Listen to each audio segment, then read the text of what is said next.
नमस्कार विद्यार्थी मित्रों। आज का विषय हिंदी में इकाई 4 देश के नाम संदेश।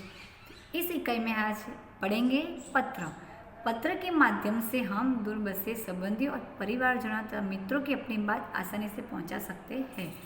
ये सरकारी दफ्तरों में अपनी शिकायत और आवेदन पहुंचा सकते हैं। ऐसा हम आज एक पत्र का नमूना देखेंगे।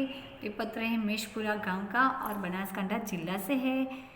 प्रिय मित्र हर्ष, नमस्ते। मैं यहाँ सकुशल हूँ। आशा है वहाँ सभी सकुशल होंगे। प्रिय मित्र हर्ष, नमस्ते। હું यहाँ કુશળ છું અને મને આશા છે કે ત્યાં પણ બધા कुशल हंसे। तुम्हारा खत मिला, पढ़कर खुशी हुई।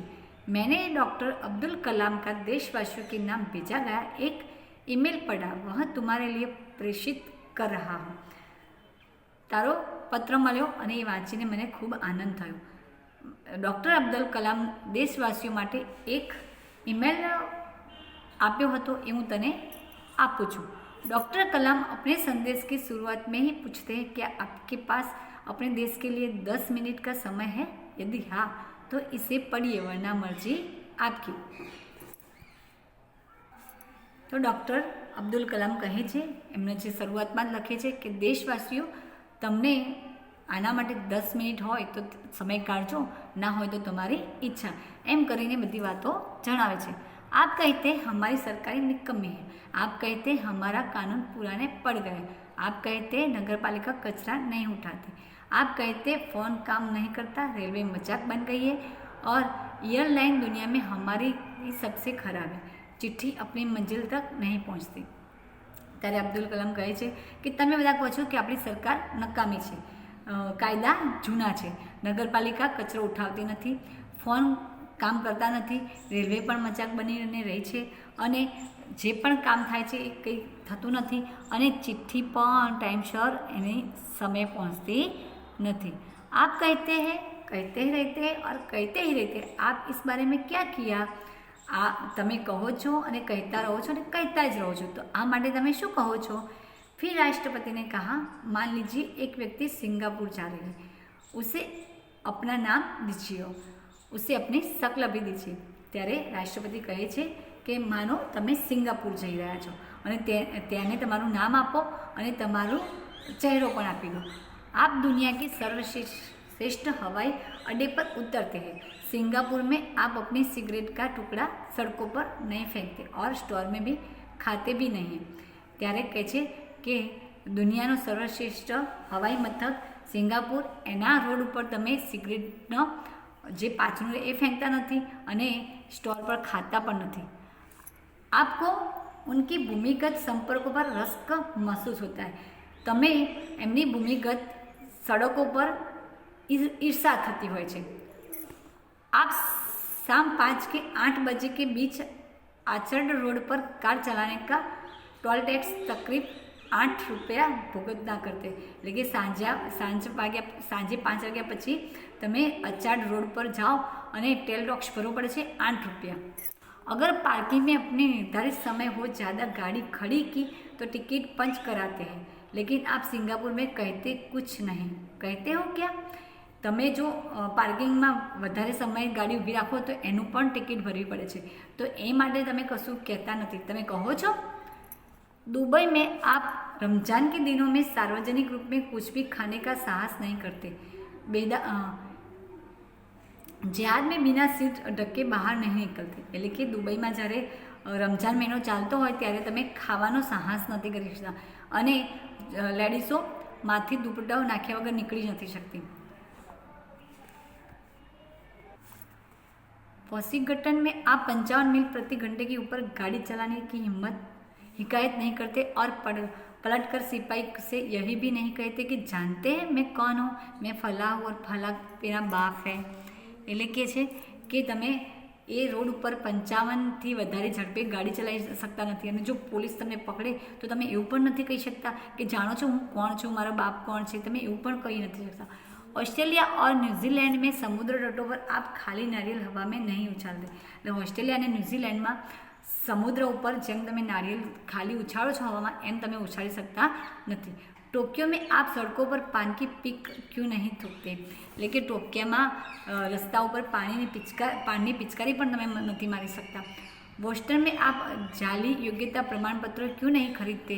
એટલે કે બોસ્ટનમાં नकली प्रमाण पत्रों को अपने खरीद सकता नहीं. डॉक्टर कलाम बीच में याद दिलाते हैं, मैं आप ही के बारे में बात कर रहा हूँ, सिर्फ आपके. એટલે કે ત્યારે કલામ કહે છે કે હું તમારી જ વાતો કરું છું અને તમારી જ કરું છું. डॉक्टर कलाम कहते हैं, आप दूसरे देशों की व्यवस्था का आदर और पालन कर सकते हैं, लेकिन अपनी व्यवस्था का नहीं. એટલે કે ડૉક્ટર કલામ કહે છે કે તમે બીજા દેશો માટે બધા નિયમો હોય છે તમે પાલન કરો છો, તો આપણા દેશ માટે કેમ નહીં? भारत धरती पर कदम रखते ही आप सिगरेट का टुकड़ा जहाँ तहाँ फेंकते हो, कागज में पूछे उछालते हैं. यदि आप पराये देश के प्रशंसनीय नागरिक हो सकते हैं तो यहाँ भारत आप ऐसा क्यों नहीं बन सकते? એટલે કે ભારતમાં તમે જેવા પગ મૂકો છો એવા સિગરેટના ટુકડા જ્યાં ત્યાં ફેંકો છો, કાગજના ટુકડા ઉછાળો છો અને બીજા દેશની તમે આટલી પ્રશંસા કરો તો આપણા દેશની કેમ નહીં? डॉक्टर कलाम ने मुंबई के पूर्व महानगरपालिका आयुक्त तिनाई के हवाले से कहा, अमीर लोग अपने कुत्तों को सड़कों पर घुमाने निकलते हैं और जहाँ तहाँ गंदगी बिखर कर आ जाते हैं, फिर वही लोग सड़कों पर गंदगी के लिए प्रशासन कर दोष बढ़ते हैं. એટલે કે ડૉક્ટરે કલામે કહ્યું કે મુંબઈના જે નગરપાલિકાઓ છે એમના જે મોટા અધિકારીઓ છે એ કૂતરાઓને લઈને સડકો પર ફરે છે, એમના કૂતરાઓ ગંદકી ફેલાવે છે અને એ જ લોકો જ કહે છે કે દેખો ને રસ્તા કેટલા ગંદા છે. क्या वे उम्मीद करते हैं कि वे जब भी बाहर निकलते हैं तो एक अधिकारी झाड़ू लेकर उनके पीछे पीछे चलेगा और जब उनके कुत्ते का हाजत लगी थी तो वह एक कटोरा उसके पीछे लगाएगा? તમે જાણો છો કે જ્યારે તમે બહાર નીકળો છો તમારા કૂતરાને લઈને તો તમે ઝાડુ લઈને પાછળ નીકળતા હો, અથવા કૂતરા જ્યારે એમનો राष्ट्रपति ने मिसाल दी कि अमेरिका और जापान में कुत्ते के मालिक को उसकी छूटी हुई गंदगी साफ करनी पड़ती है. એટલે કે રાષ્ટ્રપતિએ એને મિસાલ આપી કે અમેરિકા અને જાપાનમાં એમના જે માલિક છે એ કૂતરાઓને લઈને નીકળે છે અને એમની ગંદगी પણ એમને साफ करनी पड़े. फिर शासन व्यवस्था के बारे में डॉक्टर कलाम ने कहा कि हम सरकार चुनने के लिए वोट डालने के जाते हैं और अपनी सारी जिम्मेदारी भी वह उलट आते हैं. અને જ્યારે તમે વોટ લેવા જાઓ છો ત્યારે પણ આ બધી જિમ્મેદારી હોય છે કે મેં આ કરીશું. हम आराम से बैठकर सोचते कि जब हमारे नाज नखरे उठाए जाएंगे, ત્યારે આપણે વિચારીએ છીએ કે અમારા જે નખરા છે એ લોકો સરકાર જ કરશે. हम सोचते हैं कि हमारे हर काम सरकार करेंगे और हम फर्श पर पड़ा हुआ रद्दी कागज़ उठाकर उसे कूड़ेदानी में डालने की जहमत तक नहीं उठाते. આપણે એવું વિચારીએ છીએ કે આપણા બધા કામ સરકાર જ કરે, પણ જો રસ્તા ઉપર કાગળ પડેલો હોય એ તમે કચરાપેટીમાં ના નાખો તો रेलवे हमारे लिए साफ सुथरे बाथरूम देगी और हमें उन्हें ठीक से इस्तेमाल करना भी नहीं सीखे. એટલે કે રેલવેમાં આપણે જઈએ છીએ તો એ લોકો સરસ મજાના બાથરૂમ આપે છે પણ આપણે એને ચોખ્ખા રાખતા નથી. डॉक्टर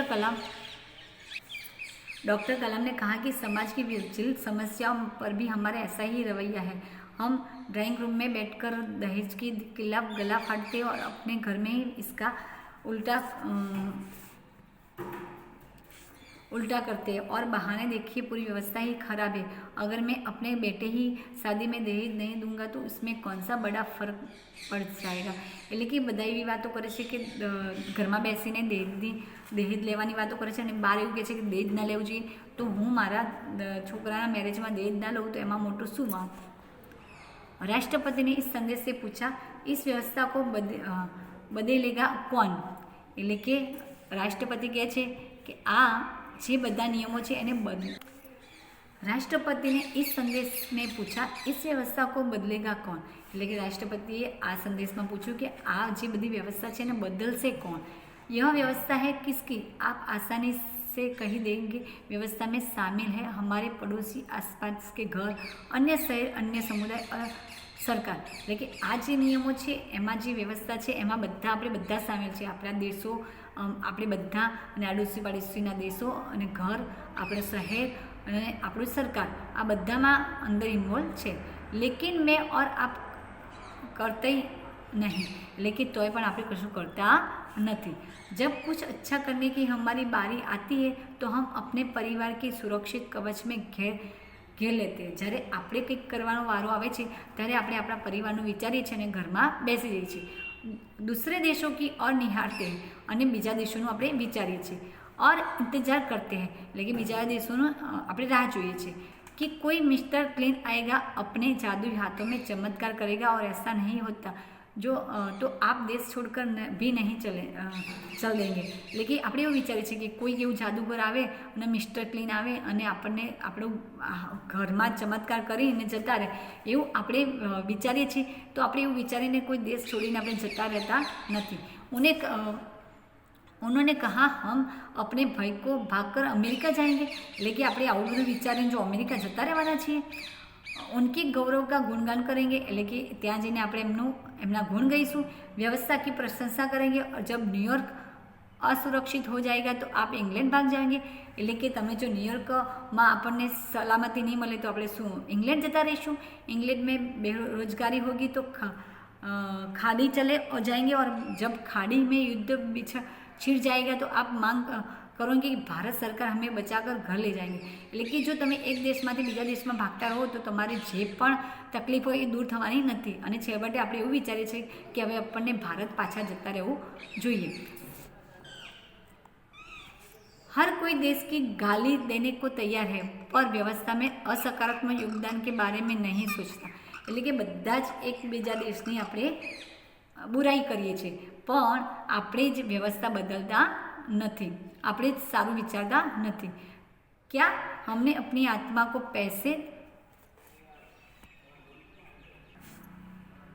के हाथों गिरवी रख दिया है? डॉक्टर कलाम व्यवस्था में नागरिकों का सकारात्मक योगदान के लिए देशवासियों से જગજોર દેતે હે, એટલે કે કેમ આપણે કંઈ આપણા હાથ ગીરવે મૂકેલા છે એમ કરીને અબ્દુલ કલામ આપણને ઘણું બધું શીખવે છે।